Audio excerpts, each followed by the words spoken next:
What's going on, church media hackers? If you're joining me right now, you're right at the beginning, which means you're watching the replay. Thank you for coming back and watching this replay. This is going to be really good stuff. We did this live, and if you're watching this now, get out your pen and paper because there's going to be some good stuff, some really good stuff. So right now, just if you're watching the replay, I'm going to be sending out an email blast, let everyone know on our list because we have a lot more people on our email list than in our Facebook group. I'm going to let them know that I'm live now. And I'm also going to do some house cleaning stuff. So thank you so much for watching the replay. And if you're watching live, now we got people coming in live. If you're watching live, say hello, do the little wave icon, do something, let me know that you're here and that you're watching. And again, I'm going to go ahead and send out an email blast. We have way more people on our email list than on our Facebook group. So I'm just going to send an email blast real quick just to say that we're live, get people into the group, and then we'll get started here in a few minutes. Let me know where you're watching from. Dave says, Dave's messaging me. So let me see what he wants. Oh, he's thinking. Okay, because I asked him a question. So, all right, sending out the blast. Let me know where you're watching from. I'm also going to put the video up on my other computer so I can see the comments a little bit better. Sometimes when you're doing live videos on your own computer, the Facebook comments don't always roll in. So let me pull up the group here, make sure that I'm live, make sure that you can hear me. There we go. I'm live. David watching from Michigan. Michigan, I love it. Hey, David, tell me. I have this thing. What do you call people from Michigan? What do you call Michiganians? I call them Michiganis, and I apologize if that's wrong, but I don't know what to call people from Michigan. Michiganis? I like Michiganis. Chris watching from Dallas. Tommy watching from the land down under. Not really. All right, sending out the email blast. Let me go ahead and do that. Let me know where you're watching from, and we'll get started in a few minutes. Also, go ahead and let me know what's your biggest church website question. Of course, we are talking 5 questions your church website needs to answer. And, real basic, I'll go into this more with the formal introduction. But, this is really, people are coming to your website to see more about you, to learn more about you, but more specifically to learn more about how you will serve me. What can you do for me? How can you help me? And so those are the questions being asked. So while you also leave where you're watching from, let me know what your biggest question is. Yeah, Tommy's watching from Reeltown, Alabama. That's what I call the land down under over in Alabama. Awesome. People are rolling in now. Say hello. Do the little wave thing. Type one of those little emojis at the bottom, depending on where you're watching. Type a little emoji there. Let me know how you're feeling. It's Thursday. For me, it's Friday because I have tomorrow off and I'm traveling. I'm actually going to go see Third Day in concert. They're doing their farewell tour, and I'm really excited to see them because a little nostalgia here. My first concert was actually Third Day. It was my first concert in the Woodlands. Actually, my dad's cousins took me. They're more like an aunt and uncle to me, but they took me to my first concert, and it was Third Day in the Woodlands, which is near Houston. And they're doing their final farewell tour. And so I saw that, and actually my boss told me about it, and I was like, I need to go.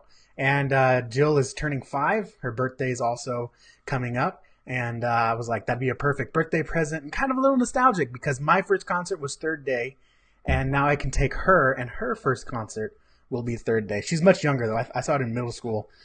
She's much younger.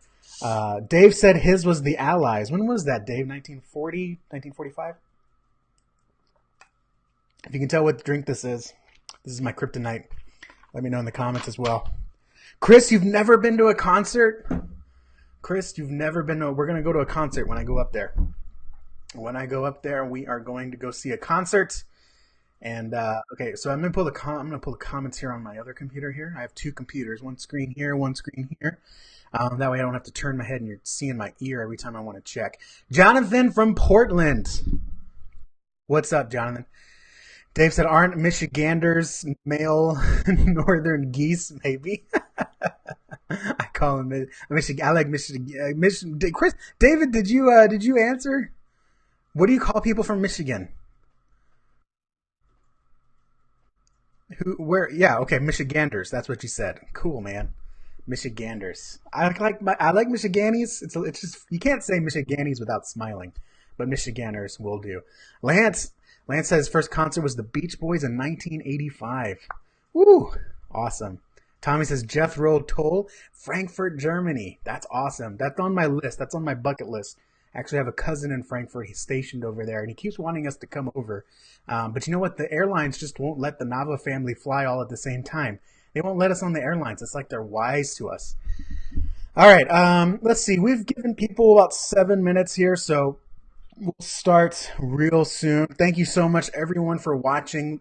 We had so many people join. Let me give you a quick background here before we get started. When we started the Church Media Hacks group, we really wanted to create something that was real close-knit and really for what we call the scrappers. We have there's other church media groups in Facebook, right? There's other church media groups. There's other church communications group. There's other church volunteer groups. There's a lot of groups, but none of them really fit the people that me and Dave feel that we're called to serve. And so we were sitting down and we're like, I was kind of the pessimist here. I was like, Dave, there's other church media hack groups. I mean, there's other church media groups. I don't know if we can really do anything. Maybe we should just spend our time in those groups. It kind of already was. And I said, I don't think that, there's really a what we say in the biz, a niche we can carve out because there's already been enough carving. There's nothing else for us. There's no food at the table for us. And Dave really pushed me, I think, and said, there's something there. And I said, well, there's one thing that kind of frustrates me, and this is me coming from a smaller church. I served at a church of 600 to 800, depending on the year. I was there for about 10 years, and I now work at a church of about 150. So I also went from a staff of 12 to a full-time staff of 3. So it was a big change for me because, I was the IT media guy. I had a budget, and now I'm coming down here and I'm having to ask for money and I'm being told no. I didn't have a budget.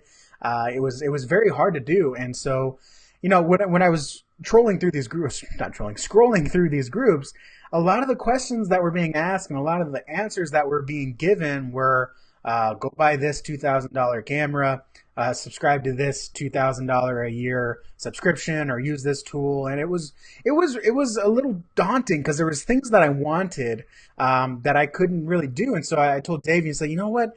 We really need something for the scrappers. We need something for the people that can't afford a $20,000 rig or a $2,000 camera or a $5,000 lens kit or all these. We need something for people that are like in the position that I'm in right now, because I've been in all the different positions where I've had the budget and now not had the budget. And we said, let's do something like that. Let's do something for the scrappers. Let's do something. And me and Dave, we like to share tools. We like to share tips. We like to share shortcuts. And, I said, you know what? I said, Dave, we're really kind of, if you look at the definition, we're hackers. And so I said, what about church media hacks? I think it was my idea. And I said, church media hacks, because we don't have the $30,000, $40,000, $100,000 budget. We don't have the right tools. We don't have the right equipment. We're duct taping. Tommy's watching right now. He doesn't have a tripod for his live streaming camera, but he made it work. He hacked something together. It's a flagpole, right? Tommy, let me know in the comments. It's a flagpole, and he repurposed it into a tripod for his live streaming camera, and it's awesome. It really works. And so Dave's all about the quick fixes and the shortcuts and doing it with the free tools. And I'm the same way. I believe in keeping it simple. I don't like complicated things. You can ask Dave. That's why he's the chief technical guy, and I'm just the strategist. He's the tactician. And I just say, go do this and figure out how to make it work. And Dave does. And I get so frustrated with technology. And so I said, we need something that shares. And eventually it came to ethical shortcuts, right? Because we don't want to do things that's illegal. We don't want to break the law. We don't want to spend money we haven't asked for. So we share ethical shortcuts, quick tips, easy wins, and just ways to get the job done, to get from A to B in 12 parsecs or less. I think that's the number. Correct me if I'm wrong. So I'm going to take a swig here and we're going to get started. Yeah, Tommy said his camera mount is made from a flagpole holder. to PVC pipe to bike camera mount. That's Tommy right there, is a church media hacker. So if you don't know who I am, my name is Dave's in here commenting as Church Training Academy. So if you see Church Training Academy commenting, that's Dave. I'm assuming, unless someone's got a hold of our account. My name is Justin Nava. I've been in the church media space since 2000. Officially, when I was hired full time, 2011. But unofficially, when I was doing youth interning, and running the band, the sound, the AV, and we also did video equipment for skits, and we went to camps, and I would do video recording and editing. So unofficially, I would say since 2006. So I've been doing it for 12 years. Dave's been doing it for, I don't know, since Charlie Chaplin was in the movie theaters. I joke, he's not that old. But I've been doing this for 10 years. And just a real quick story. I came full-time on as the media IT guy at my church. And one of my first big projects was to do the church website. And our church website was no good. I had the analytics. We were getting like 7 views a day, which was not very much. We lived in a metro area of about 300,000 people, and 7 views a day, not cutting it, not good. So one of my first projects was the church website to make it better. And let me tell you, I sunk so much money into the website. We were paying $100 a month for this site that got 7 views a day. And it was just not cutting it. So I did a lot of research, a lot of training, did a lot of just going out and finding what was working for other people. And the website wasn't young at this time. It had been around for 10 or so years. But people were still figuring out what worked and what communicated. And so I spent a lot of money on training and trying to get basically certified and figure out what makes websites work and how people use websites. Because really what it came down to is we had a website because we thought we needed a website. And we just had one because it was one of those things like having a business card, right? You don't know if it really works or if it does anything, but to kind of look like you know what you're doing, you have to have a business card. That's why so many entrepreneurs or business people, first thing they do before they even have a product, they have a business card, okay? And so it's one of those things where it's like the website was just up there because we had to have one, but it really didn't do anything. And so over the course of, the year or two, I did so much research, and that was like my main project. I was barely doing anything else. And I spent so much time, hundreds of hours, testing things that didn't work, worked, going into the analytics, seeing, who was coming, where they were leaving, how long they were on the page. And then you could even tell, even in the early days, where are they clicking, and kind of tracking, how people were moving through the website. And it took a lot of trial and error, but eventually we got to the point where around 2013, 2014, we had a new members luncheon. We had one every quarter, every 3 months. And this quarter, we had an unprecedented 13 families. Normally, we had 2 or 3, maybe 4 or 5, but this luncheon, we had 13 families join that quarter. And part of it, was meet the staff, tell us where you're from. And then one question that was asked to everyone was, what brought you to Memorial? That was the name of the church. And everyone stated something about the website. It was, we saw it, and we knew it was a place we could fit in. It seemed like a place that was honest. It looked like a safe place for our kids. Everyone mentioned the website in some shape or form. We got to listen to a sermon. We had online sermons. And everyone mentioned in some shape or form the website.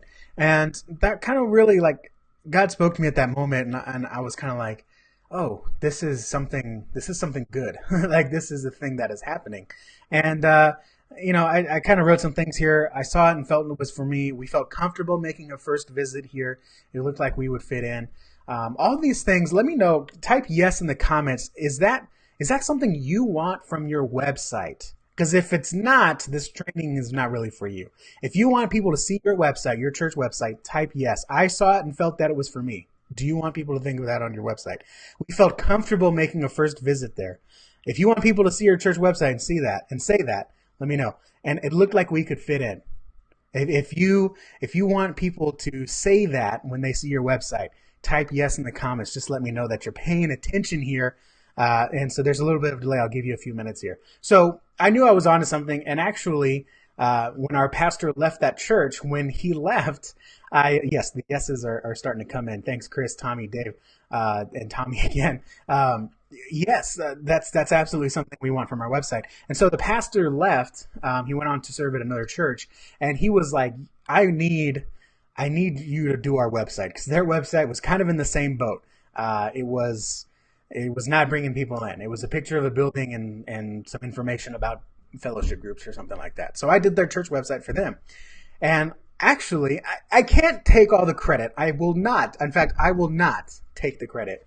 When I redid their church website and we went live, that church started growing. Now, I mean, obviously, Pastor Ken at the church had something to do with that, obviously, his leadership and his vision. You know, I just kind of came alongside him and did the website. Some really cool stories coming out of that church for the next year or two. In fact, one time he called me. I try to call my clients every once in a while, and he actually called me, and he was like, "Hey man, how are things?" I was like, "Yeah, they're good." And he told me that actually they're building a neighborhood next to the church, and they're naming the neighborhood after the church.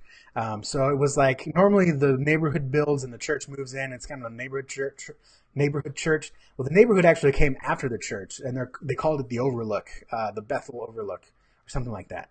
And it was actually pretty cool that the church had kind of like made itself part of the community, so much so that the community, the neighborhood, was naming it after the church. Now, I can't take the credit for that, and I won't, but that was one piece of that puzzle, of that vision of bringing people in and pouring into lives there. I mean, it was one thing, and a website absolutely does that, because when people see that the website is for them, or the church is for them, when people are comfortable making a first visit because of the website, remember, they're checking your website first, and when they see that they can fit in, it's all part of this strategy to get people in. So today, the theme of the day, the training, is called 5 Questions Your Church Website Needs to Answer. And I've actually got a couple of websites here. I'm going to do a screen share. I'm going to attempt to do a screen share. And we're going to look at some successful websites. We're going to look at one that I built as part of a training course inside of the Church Training Academy, CTA Insiders. That's our paid membership where people can become an insider and get insight directly from Dave and I and the other insiders, group coaching, and of course our training. And this is actually, I'm going to show you a website that I built alongside the training. And you can actually build the exact same website with me if you so choose inside the course. So I'm going to show you that website. I'm going to show you a website from Brandon Cox. We did an interview with him, and his church website is fantastic. I'm also going to show you one that I'm a personal fan of, The Village. I'm going to show you those 3 websites and kind of show you what I'm talking about, let you see a little bit of it, because it's one thing to hear about it. It's another thing to actually see it. So yeah, some more yeses. Lance said our church has a website, or had a website, that said last updated 2008. Oh, last updated 2008. So last time that website was updated, Iron Man 1 was coming out. The Marvel Cinematic Universe had not been established the last time that church website was updated. I'm going to take another drink. No one has told me what I'm drinking yet. I'm surprised no one's guessed it yet. All right, so let us do this. And by the way, if you can't tell, I am a huge Iron Man fan. That's how I know off the top of my head that Iron Man came out in 2008. All right, let's do this. So number 1, get out your pencils and pens, get out your notepad, get out your Word doc, whatever you're using. Number 1 question you need to answer. Yes, Church Training Academy, Dave guessed it, but it's actually Big Red Zero. 0 calories, because I'm trying not to drink my calories. All right. So let me tell you, number 1, first question you need to answer. First question your church website needs to answer. This is so obvious, but so many churches don't do it. So many churches don't do it. Number 1, your service times. People come to your church website, they need to be able to figure out your service times. Okay? I'm going to show you actually a bad example, and I can show you this now because this is my current church's website. I'm actually rebuilding it right now. Let me bring you over to my screen, and let me make sure that you can see my screen. We'll give it just a second to catch up here.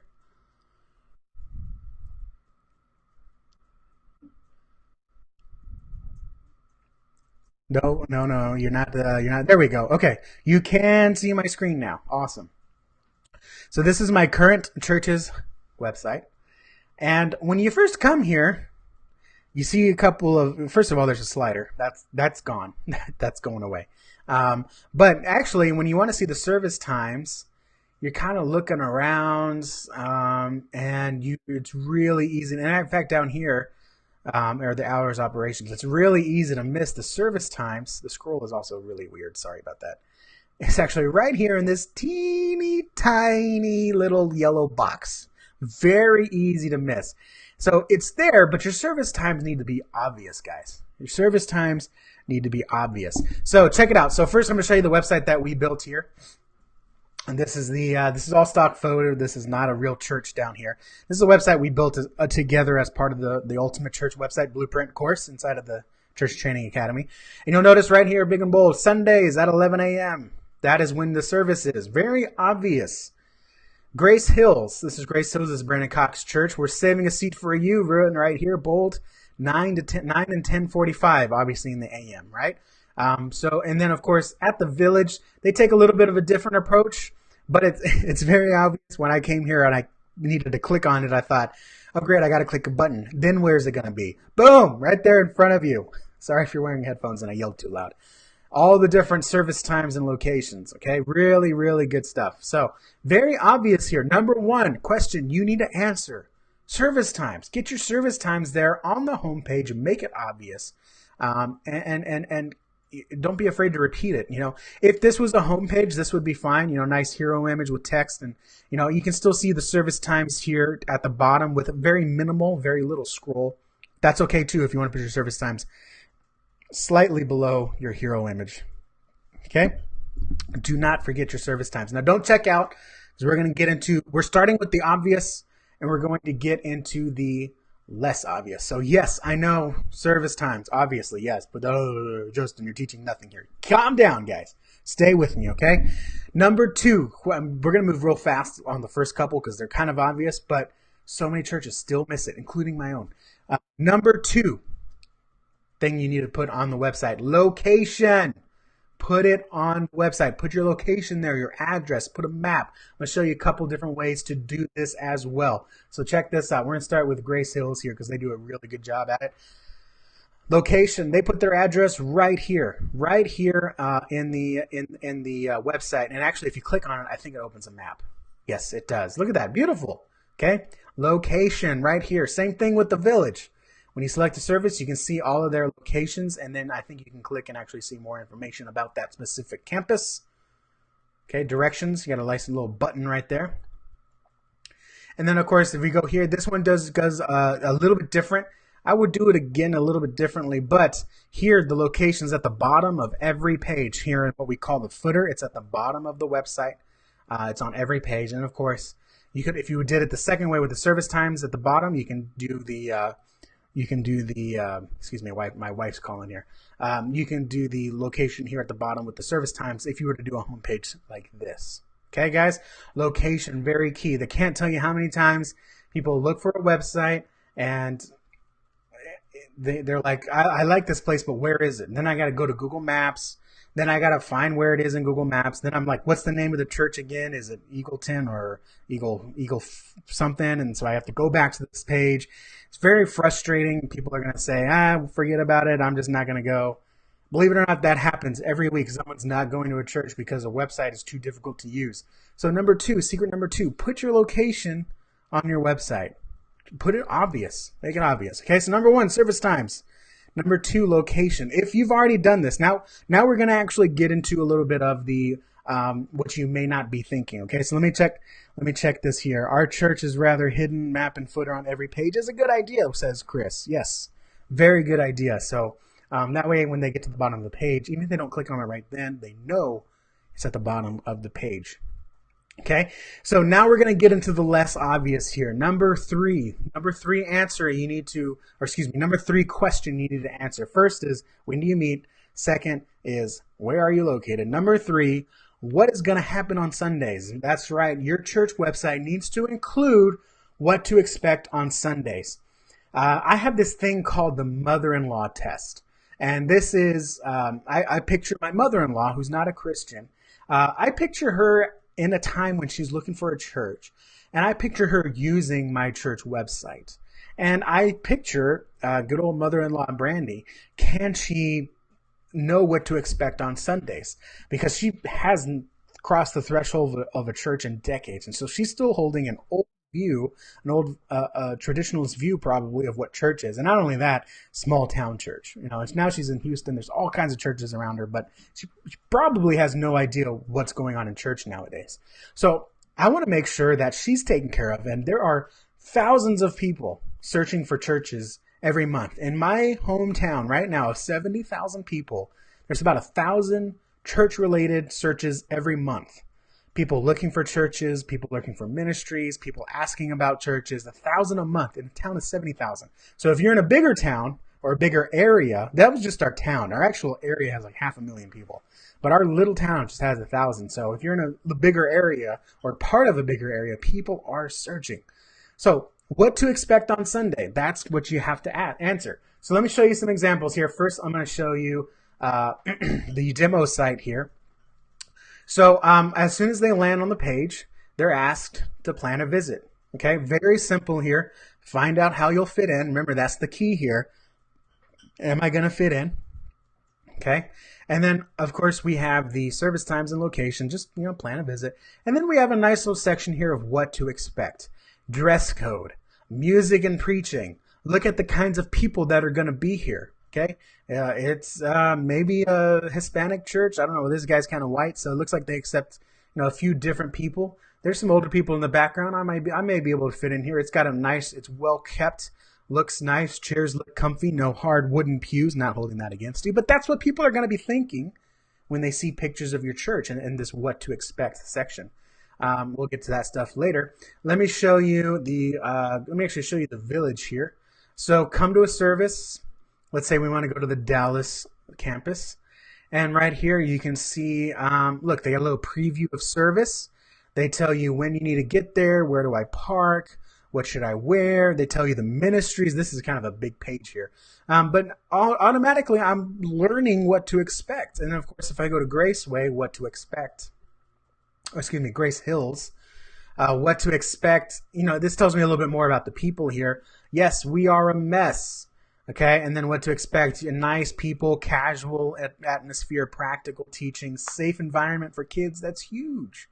And so when I say the mother-in-law, if my mother-in-law was looking for a church and she sees this, she knows what to expect. She knows where to park. She knows what to wear. She knows if her grandkid can come, right? Is there a safe place to drop the grandkids off? Can they come to service? Do you have colors or anything like that?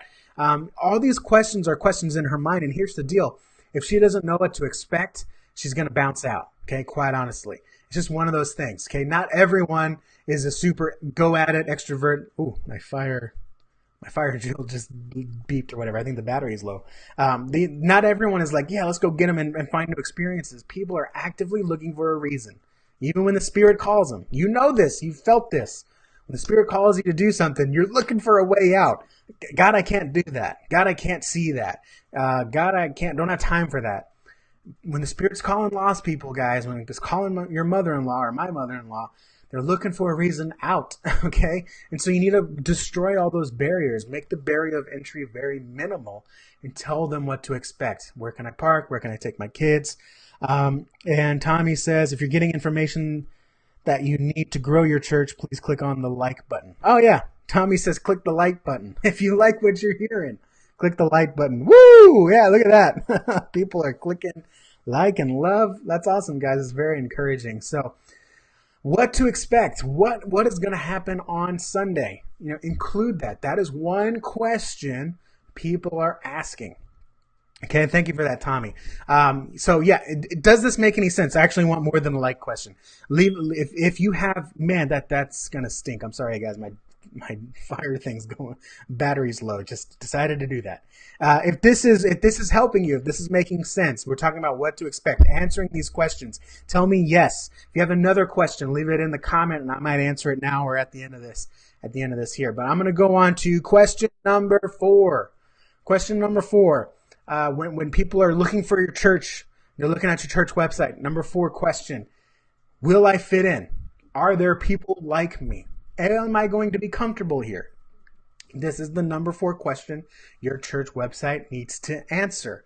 And the way that I like to do that a surprising amount of church websites don't do. In fact, I also do local websites for businesses, hardware shops, flower shops, preschool. A shocking number of business sites actually do this better than church websites. Business websites outperforming church websites when church websites can be so much better, and that's with testimonies. Testimonies are key to showing people that they'll fit in. Yes, photos too, but also testimonies will show that there is people there that are like you and that have gone through what you've gone through. A picture can say a lot of that, but the testimonies will show that there are more people like you that are going through the things that you've gone through. So testimonies are key here, not just good pictures of people, but testimonies. So let me show you some examples here. Let's go back to my screen. Here I'm on the, let me actually go to the homepage here. And yes, you're welcome here. Here's some stuff of our ministries. And right here on the homepage, look at this. We've got stories from people that you can actually go, watch Oliver's story, read Daniel's story, read Sophia's story. On the plan a visit page, we've got another testimony here from good old Marge Simpson. On the children's ministry page, is there some down here? There should be. Yep, our parents say, and then include testimonials from parents. Okay, huge. Include those testimonials. Dallas has them here. Let's see, they were somewhere. Let me see. Village Church. I think it was over here somewhere. Connect. Yeah, Connect. If I go to the groups, what kind of groups you got? And here's actually some testimony here from, oh no, that's a welcome from the pastor. I know I saw a testimony. Yes, here it is. Here's a video testimony from a guy named Clayton, and it's actually him telling the story of groups. And so he'll tell the story of, that's a nice video. You don't have to be that nice.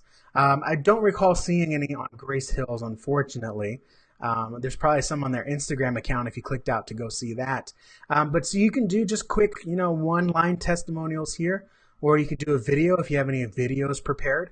That's fine too. But testimonies, guys, it's going to show that, yes, there are people like me that go to your church. There's people that have found answers at your church. And so, they're more likely to believe what other people say about you than what you say about you, right? I don't care how nice that restaurant says it is. Until my friends tell me that the food is good, I'm not going to go, right? It's one of those things. People will believe what other people say about you more than what you say about you. So number 4 question you need to answer is, can I fit in there? Are people like me there? Do that with testimonies. All right, let me take a quick second here. Let's see, Dave's telling me to take a minute and pull the battery out. If it does that again, I'll consider that. I don't like leaving live streams with just no one there. I don't like that. Do you have a video clip on the plan of visit? If so, what part of service should you show? That's a good question, Chris. On the plan of visit page, I would do a walkthrough video. So I would get someone that has some energy, and I would do a video that starts in the parking lot and says, "Hey guys, welcome to our walkthrough of the building." I almost picture kind of remember MTV Cribs when they would go to this famous person's house and they'd walk through the house and show them everything. It's like that. I would walk them through the building. So I would start in the parking lot and say, "Hey guys, here's the parking lot. Here's where we have our handicap spaces. Here's where we have our expectant mother spaces. This front part of the lot is for families, so the kids don't have to cross the street.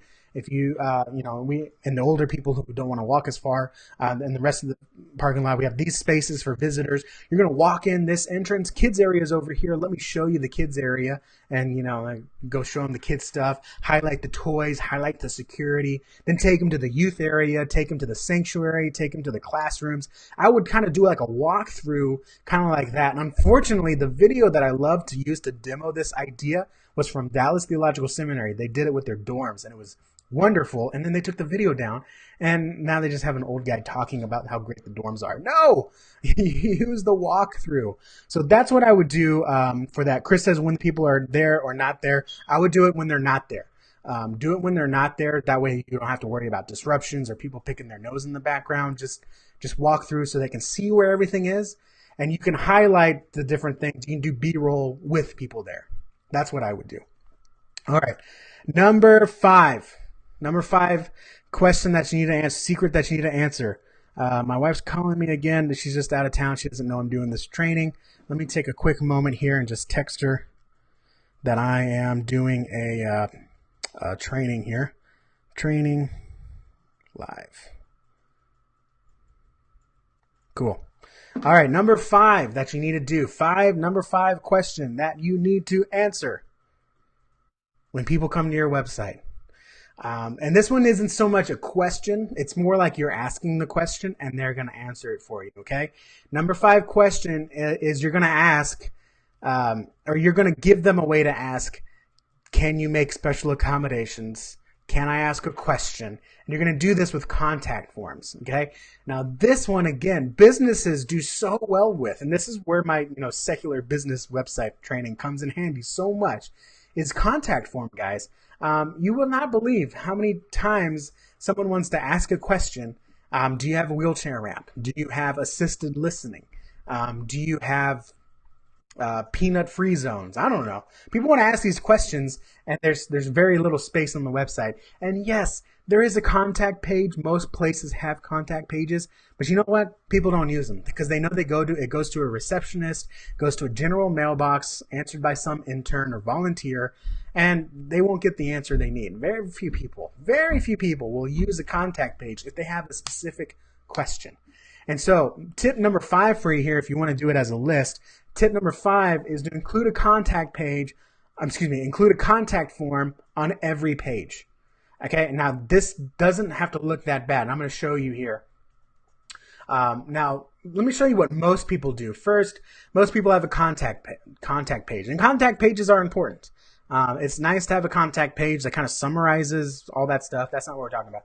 Most people will do this. They'll go to, let's say, what to expect, and they'll say, if you have any specific questions, email us at this email. And the problem is, very few people will actually use that email. Okay, very few people will copy and paste it into their thing or click on it, then it opens Outlook, and you have to set up Outlook. And then it's asking you, hey, would you like to set up Outlook for the first time? And you're like, no, go away. It's a hassle. Okay. Now, what you can do, what I recommend you do, is do a contact form on every page. So, for example, your plan a visit page. They're going to go through here, plan a visit, and then you're just going to ask a question, have a question, or need special accommodations. Now, a little inside ball here.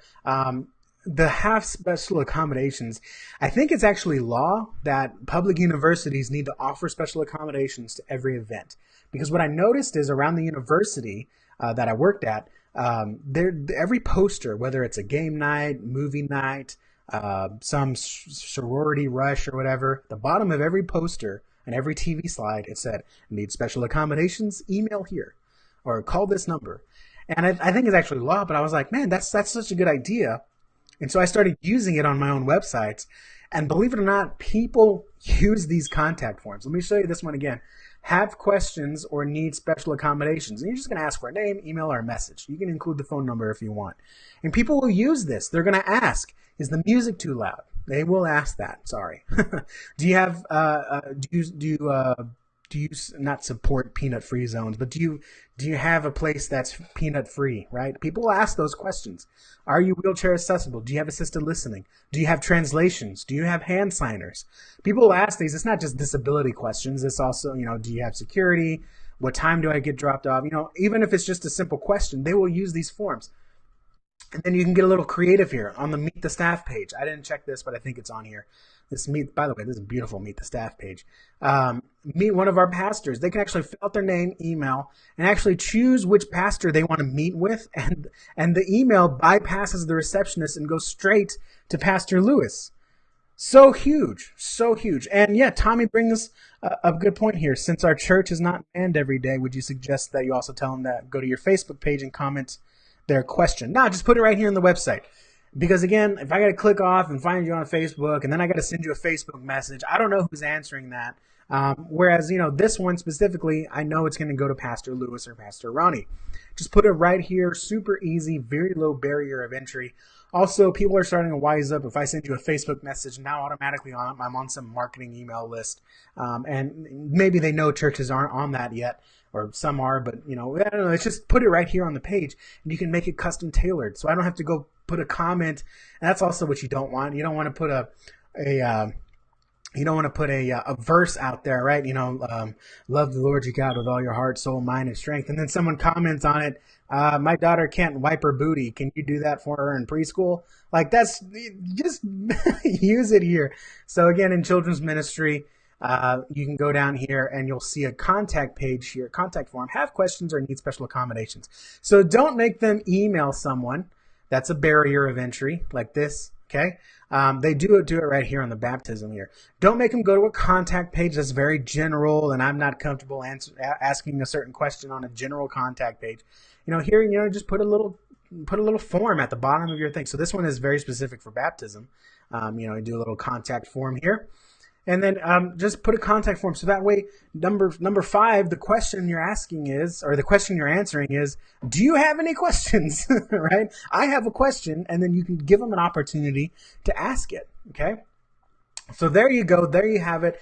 Don't leave just yet, because I got something for you here. I'm going to sum it up one more time. Number 1, when are you meeting? Number 2, where are you meeting? Number 3, what do I expect?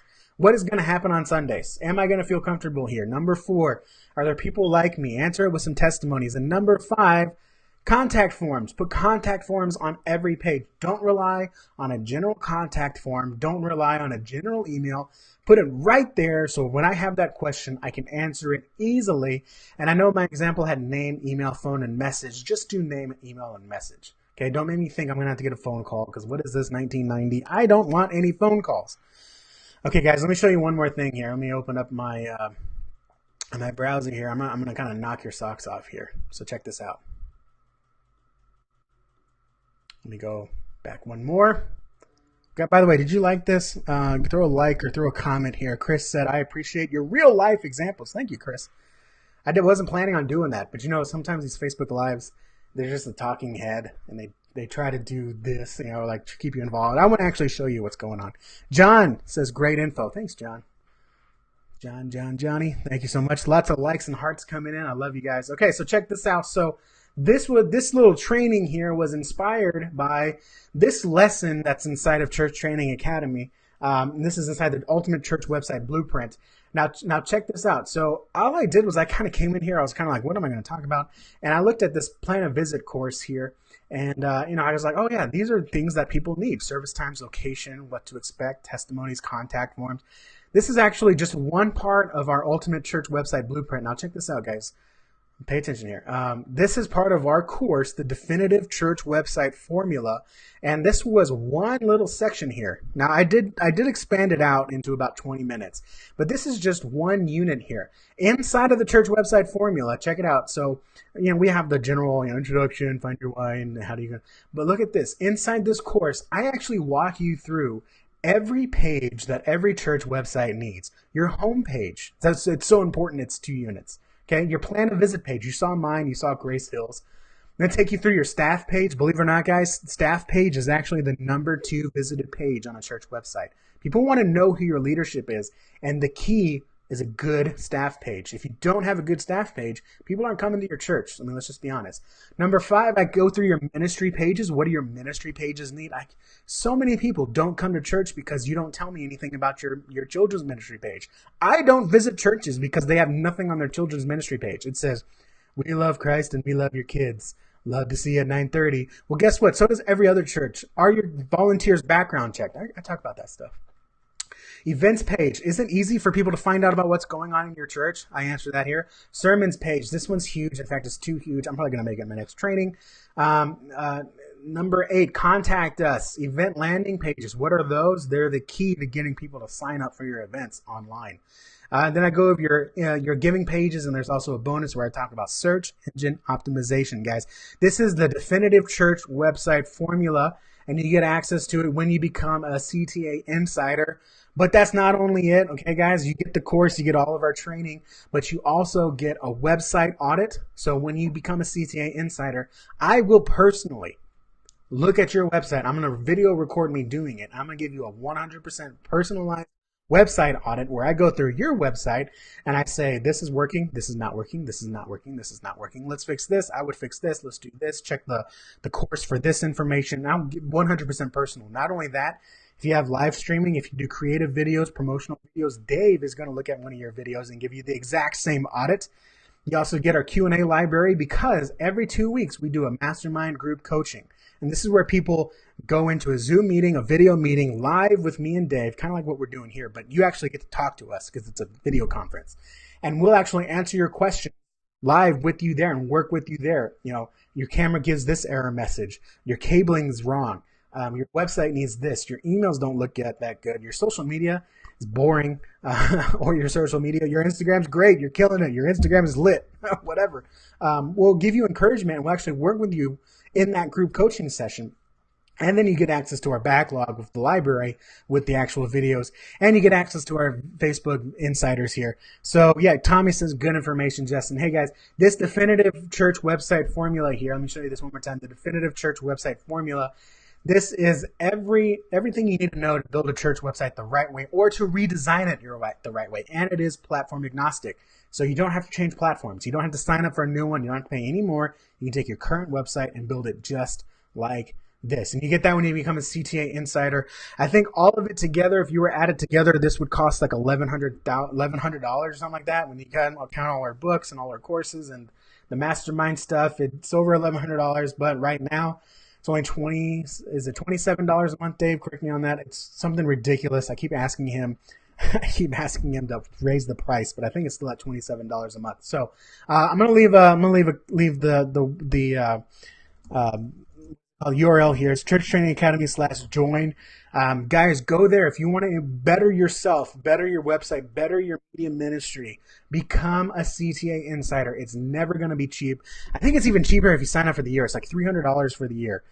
It's ridiculous. And Dave's finally getting on board, he says, for a little while longer. So go to churchtrainingacademy.com/join. Thank you guys so much for watching. Love you guys. If you're watching the replay, awesome. We'll see you on the inside.